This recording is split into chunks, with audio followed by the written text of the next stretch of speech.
hiền ni ba chua loi thang van thiang a si ar chong moi ang hian a clearing che poite ti na tua la ya ri la ra nge chu nem poi soi lo no pong chon an nei chu ra chun nu han chan le bi zong a phal le nem nu kam hangai che nang tal chuan min kal san su o ti lom lom ma se thi na nun rong in le na tan nei lo fa sha le zol tu rin a lak sak phur phur ngoi ngoi tu le na nai nei ve chun chu fin mai angai a chan tu tha tha chu sak ma se ta na lai gol eng hun tu rang ga lel berani eng gangai mal so na bo hian a mai big lo sak me la rang ga dar tu luan ti rin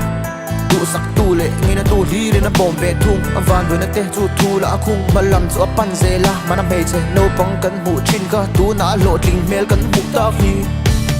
oh zan lal nu tang ti ei tlem ma se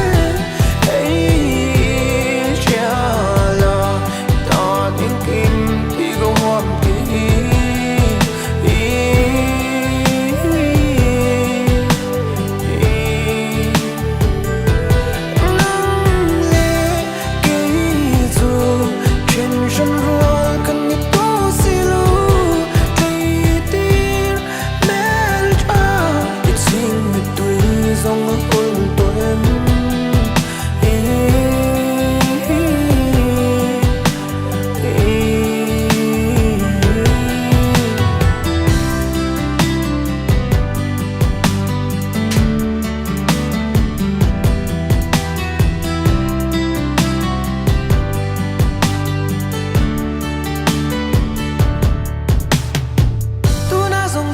sam la nu chu ka tong ve ta che voi te caramel ma shangin lo boy vel chin ma se in nun lui sul nu zong te har sa in lo bum bo ma se nuam sa tong nge yang ke ma min nei to e akhi zo sangan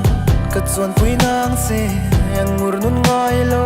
ke ma sang hal shiama la si te twal china an soi bua le ram dai ka fan pui nang se